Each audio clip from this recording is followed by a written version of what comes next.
Ambassador Du Hyun Kim stood at the window of the massive Galaxian spaceship, looking down at Earth. He smiled as the alien delegation praised the beautiful blue and green colors of his home planet.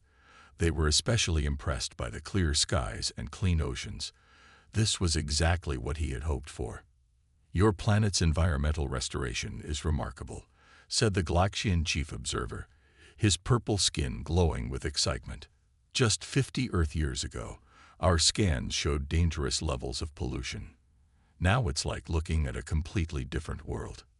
Do Hyun nodded politely, choosing his words carefully. "Yes, humans have learned a lot about fixing environmental damage. We had to." The Galaxians didn't catch the hidden meaning in his words. They didn't understand that humans had become experts at fixing planetary damage because they had caused so much of it in the first place. To them, Earth's transformation from a polluted planet to a clean one was just a sign of human care for nature. They couldn't see that it was actually proof of humanity's power to change entire planets. "This is why we want Earth to join the Galactic Federation," the Galaxian leader said. "Your environmental technology could help many worlds." Behind Do Hyun, Hyun Park, Earth's chief scientist, typed notes on her tablet. She caught Do Hyun's eye and gave a tiny nod. Everything was going according to plan. "We would be honored to share our technology," Do Hyun said. "But first, we would need to test it on an uninhabited planet. Our methods are very powerful. We need to be careful." The Galaxians quickly agreed. They were so excited about getting Earth's restoration technology that they didn't think deeply about why such technology needed to be tested far away from any living things. Later that day, in a private meeting room on the ship, Do Hyun met with Earth's Secret Council. Military strategist Jae-won Lee showed them the Galaxians' star maps on a large screen. "They're giving us exactly what we need," Jae-won said. "A perfect testing ground for the new device. And they're so focused on our environmental work that they haven't even looked at our military capabilities." Hyun pulled up the real data about Earth's transformation. The graphs and charts showed just how much power humans had over planetary conditions. "They think we're gentle gardeners," she said. "They don't realize we learned to fix planets because we first learned how to break them." Do Hyun looked at the images of Earth from 50 years ago. The brown skies, the dying oceans, the damaged land. Then he looked at pictures of Earth today, restored to perfect health. The Galaxians saw this as proof of human kindness. They didn't understand it was actually proof of human power. "Their mistake," Do Hyun said quietly, "is thinking that someone who knows how to heal must be harmless. They forget that to truly understand how to fix something, you must first understand exactly how to destroy it." The room fell quiet as everyone thought about what was coming next. The Galaxians had just invited humanity to test their most powerful technology on one of their own planets. They thought they were getting environmental helpers. Instead, they were giving Earth's military a chance to test their newest weapon, right in the heart of Galaxian space. "Send word back to Earth," Do Hyun said. "Tell them the Galaxians accepted our terms. Project Phoenix can begin." He looked out at the stars, knowing that soon one of them would demonstrate just how dangerous it was to underestimate humans. The Galaxians had made a simple but huge mistake. They had looked at humanity's power to restore a planet and seen only the restoration. They had failed to understand that this same power could be used in reverse. Soon, they would learn this lesson, and they would never forget it. Chief Scientist Hyun Park stood before the Galaxian High Council in their grand meeting hall. The room was filled with the soft purple glow from the council members' skin. She had practiced this presentation many times, knowing that every word needed to sound harmless and helpful. "Our environmental reformation technology works by changing the basic building blocks of air, water, and soil," Hyun explained, showing simple diagrams on the large screen behind her. "We can make dead planets suitable for life." The Galaxian council members leaned forward in their floating chairs, their eyes wide with interest. Hyun glanced at military strategist Jae-won Lee, who stood quietly in the corner. He gave her a small nod, telling her to continue. Here is what Earth looked like before we used this technology, He-Yun said, showing pictures of Earth's past. Dark skies full of pollution, dead oceans, and empty forests. Then she showed today's Earth, blue skies, clean waters, and green lands full of life. We can do this for any planet. Remarkable, said the head counselor, his purple skin glowing brighter with excitement.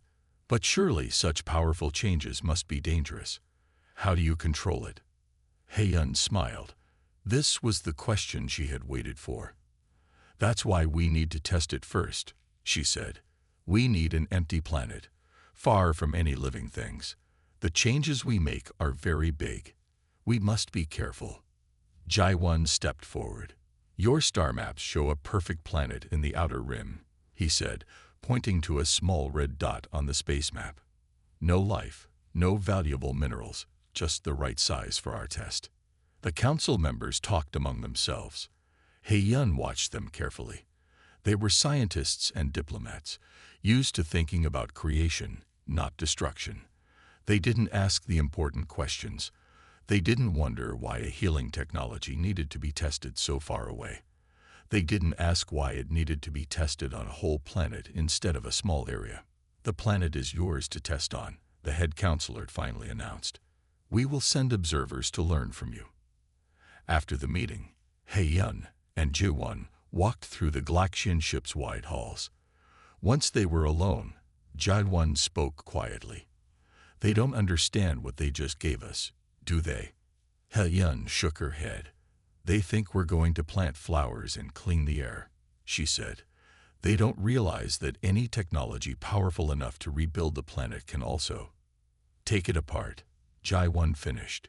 He pulled out his secure tablet and showed her the real plans, not the simple diagrams she had shown the council, but the true designs of their device. The testing site is perfect. When they see what it really does, it will be too late to stop us. He-Yun looked at the plans. The machine they would build could change the very atoms of a planet. The Galaxians thought it would turn dead worlds into gardens. They didn't understand it could also turn living worlds into space dust. Send the approval to Earth Command, she told Ji-Won. Tell them Project Phoenix has a testing ground. And make sure our people know. We only get one chance to show the galaxy what we can do. It has to be perfect. As they walked away, He-Yun thought about the Galaxians' trusting faces. They had just handed humans the perfect chance to test their most powerful weapon, thinking they were getting gardeners and healers. Soon they would learn that humanity's power over planets worked both ways, and that understanding how to heal something perfectly meant also knowing exactly how to destroy it. Project lead Tae-hyuk Song watched as the huge silver containers were unloaded from Earth's ships onto the red surface of the test planet. The Galaxian observers stood nearby, taking notes and looking excited. They thought they were watching the arrival of gardening tools. Tae-hyuk knew better. The air processors go in the North Valley, he told his team, pointing to a map on his tablet. The matter converters go to the south.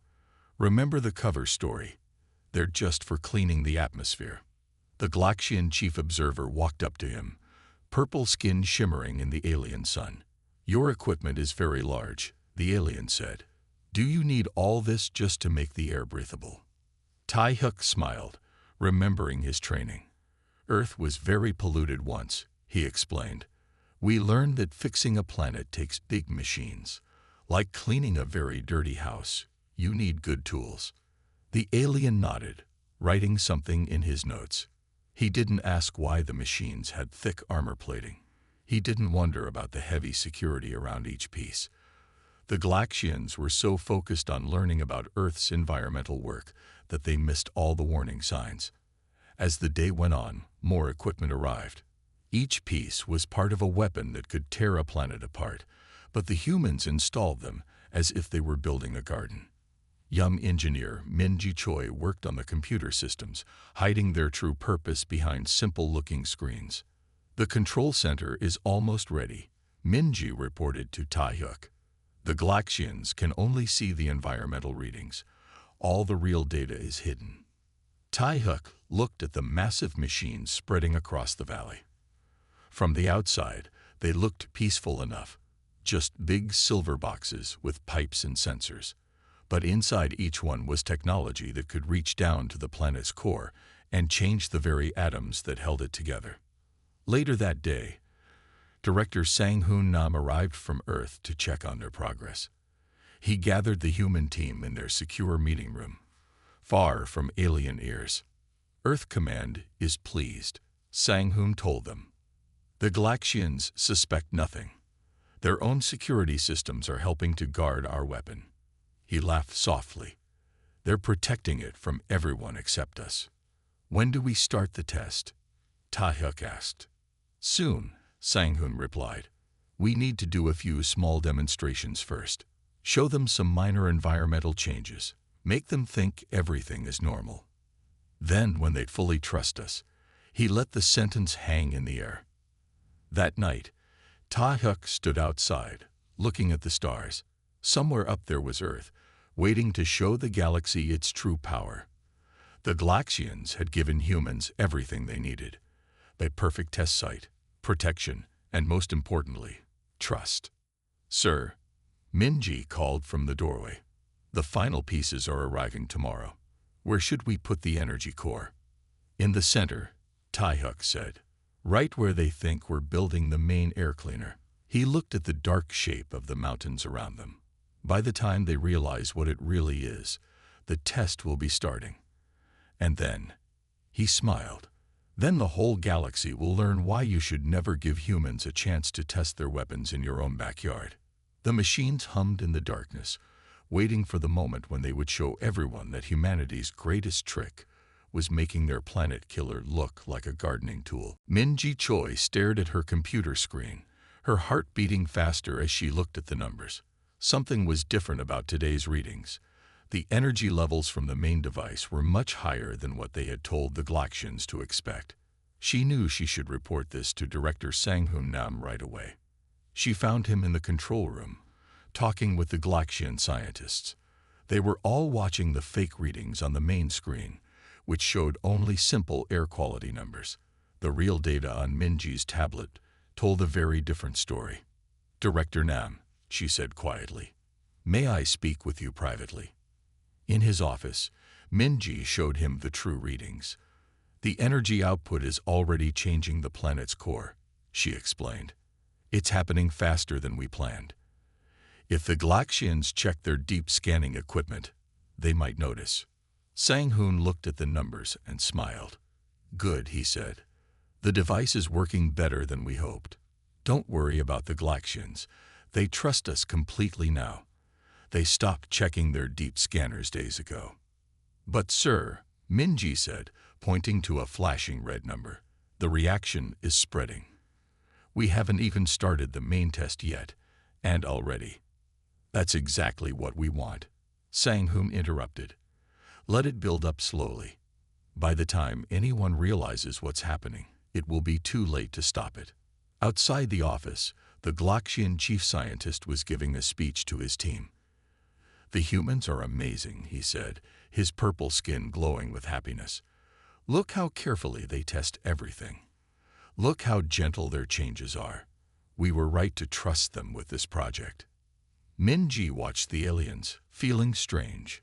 They were so proud of themselves for helping humans test their environmental technology. They had no idea they were actually watching humans prepare the most powerful weapon ever built. Later that day, Minji checked the sensors again. The numbers were even higher now. Deep under the ground, the device was already starting to change the planet's basic structure. Soon, those changes would begin to show on the surface. She walked outside and looked at the landscape. The red rocks and empty valleys wouldn't stay this way much longer. Soon, this whole planet would show the galaxy what humans could really do. Security Chief Hyunwoo Park joined her, looking at her tablet. Worried about the readings? He asked. A little, Minji admitted. It's happening so fast. What if the Galaxians notice something before we're ready? Hyunwoo laughed softly. That's what makes this plan so perfect, he said. They're scientists and diplomats. They're trained to look for signs of weapons, things like missiles and bombs. But this, he waved at the innocent-looking silver buildings around them. This looks like a science project to them. They're so busy writing happy reports about human engineering that they can't see the weapon right in front of them.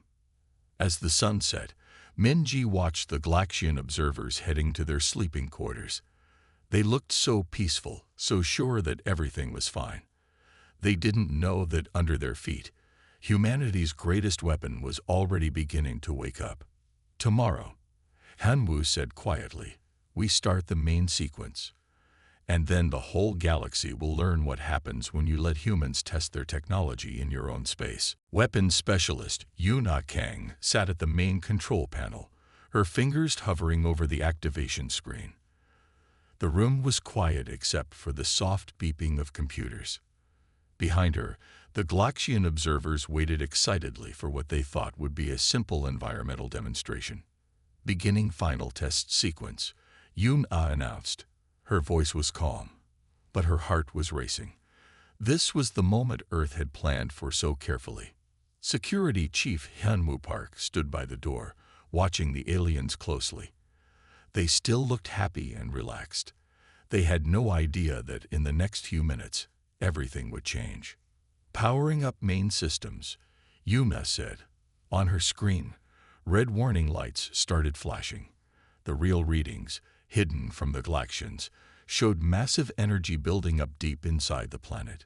The Galaxian chief scientist stepped forward, looking at the fake display showing peaceful environmental data.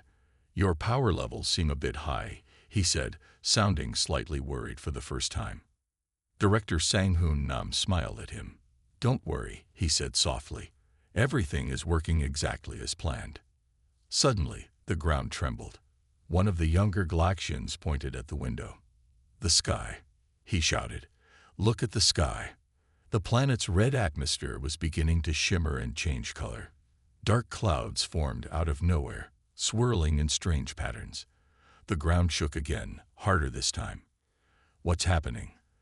The chief scientist asked, his purple skin turning pale with fear. This isn't what you showed us in the plans. Yuna pressed the final activation button. No, she said. It isn't. The main screen changed, now showing the true readings. The Galaxians stared in horror as they finally saw what the human technology was really doing. The planet's core was breaking apart, its very atoms being torn and reshaped by the power of the human device. Stop this, the chief scientist cried. You must stop this now. Hyunwoo stepped between the aliens and the control panel. I'm afraid we can't do that, he said. The process has reached the point of no return. Now you get to see what human technology can really do. Outside, the changes were spreading faster. The ground cracked open in long lines, glowing with strange light from below. The sky turned from red to purple to a deep, unnatural green. Mountains began to crumble as their very structure was changed at the atomic level. This isn't environmental restoration, the chief scientist whispered, finally understanding the truth. This is a weapon. The most powerful weapon we've ever seen. Now you understand, Sang-hoon said. You gave us a planet to test on, thinking we would show you how to clean air and water. Instead, we're showing you what happens when someone threatens Earth. This is what we can do to any planet, anytime we want. The Galaxians watched in silent horror as their test planet was torn apart and rebuilt before their eyes. They had thought they were getting a demonstration of healing technology. Instead, they were seeing the birth of a new age, an age where humans could destroy or remake entire worlds. Send the message to Earth Command, Sang-hoon ordered. Tell them the test is successful. And tell them, he looked at the terrified aliens. Tell them the galaxy just learned why you should never underestimate humans. Project Director Jin A. Baek stood at the main window of the control room, watching the test planet change before her eyes. The ground had stopped shaking, but now something even more amazing was happening. The planet's entire surface was transforming, like clay being reshaped by giant invisible hands. What you're seeing, Jin A explained to the stunned Galaxian observers, is not destruction. It's controlled reconstruction at the atomic level. We're not just breaking the planet, we're remaking it. The Galaxians watched in silence as mountains moved like water, valleys filled themselves in, and new landscapes formed in minutes instead of millions of years. The sky had turned a deep blue, much like Earth's, and the air was changing to match Earth's atmosphere. "Impossible," whispered the Galaxian chief scientist. "No species has ever had this kind of power. You can't just change a planet's basic nature." Jin'e smiled. "Humans can," she said. "We learned how to do this the hard way, by almost destroying our own world. When you damage something badly enough, you have to learn exactly how it works to fix it. And once you know that, you can either heal it or destroy it completely," finished Security Chief Hyun-Woo Park. He pointed to the screen showing the planet's core. "Right now, we're doing both. We're destroying what this planet was and creating what we want it to be."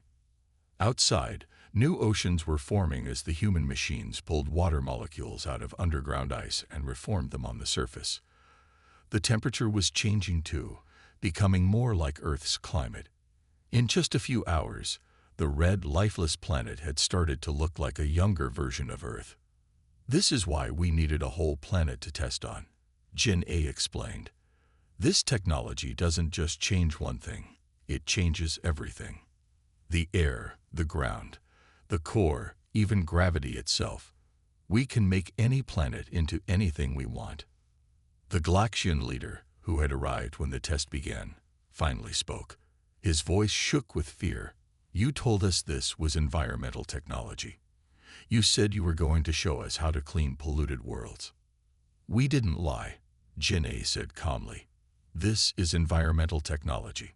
We're changing this planet's entire environment. We just didn't mention that we can control exactly how we change it."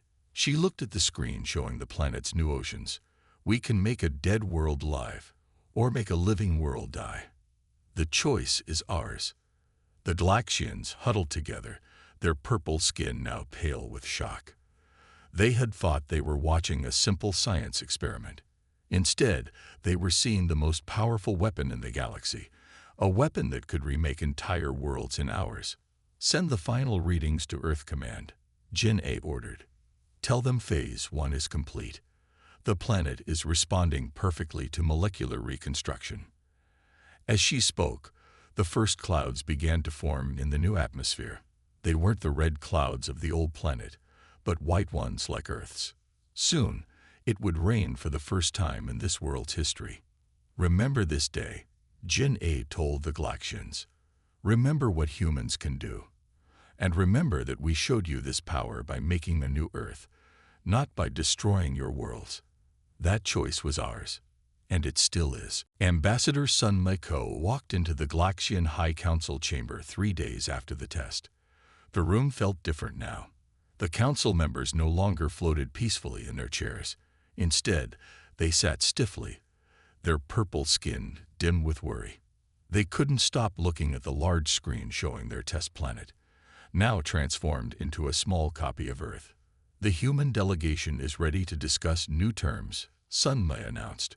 Her voice was gentle, but her words made the council members shift uncomfortably in their seats. "New terms?" the head counselor asked quietly. "You've already shown us what you can do.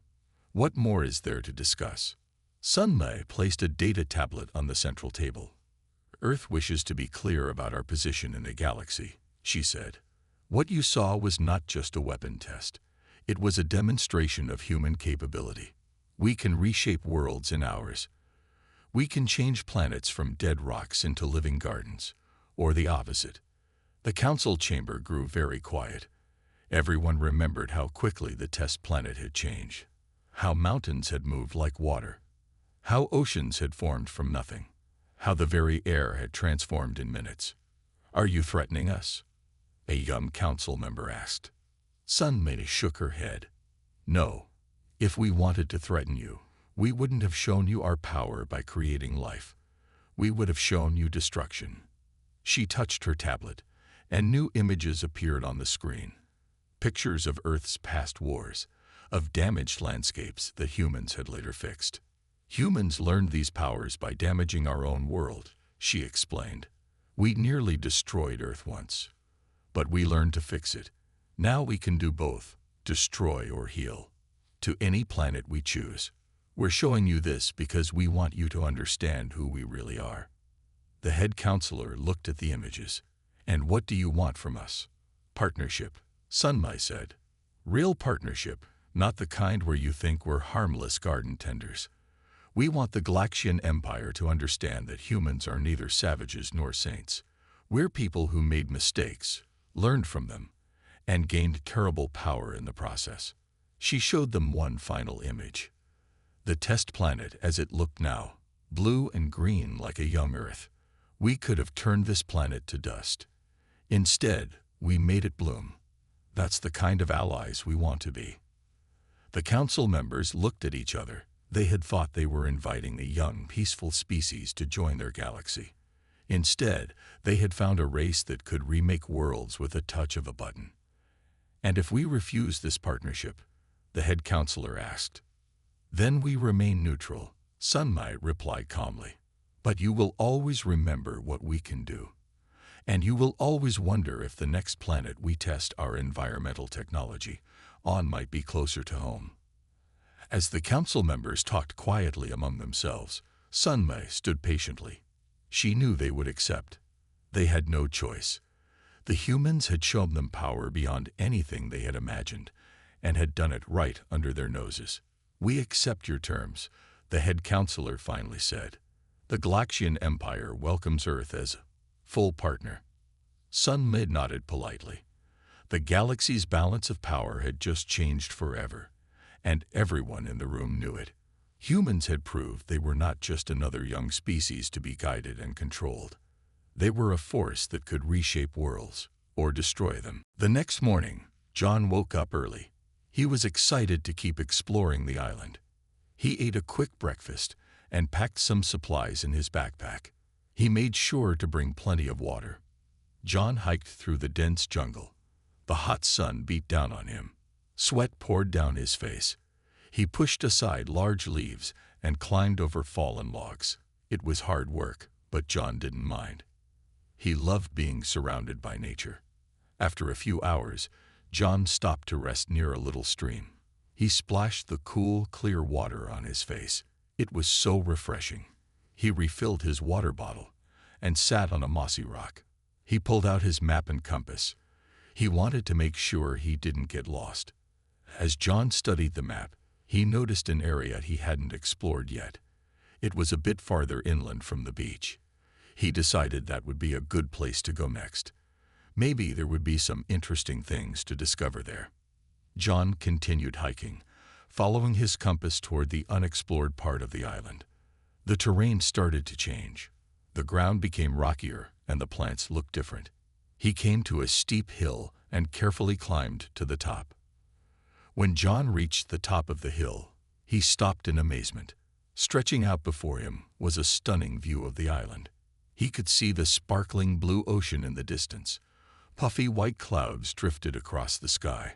John stood there for a while, soaking in the breathtaking sight. But the view wasn't the only surprising thing. As John looked around, he noticed some unusual markings on the rocks nearby. He moved closer to investigate. They looked almost like ancient drawings carved into the stone. He couldn't imagine who would have made them or how long ago. John pulled out his camera and took some photos of the mysterious carvings. He knew he would want to study them more later. For now, he sat down and enjoyed a snack while gazing out at the amazing view. He felt so lucky to have discovered this special spot. After a good rest, John checked his map again. He still had a lot of ground he wanted to cover. With renewed energy, he packed up his things and started hiking again. He couldn't wait to see what other incredible things this island had waiting for him to find.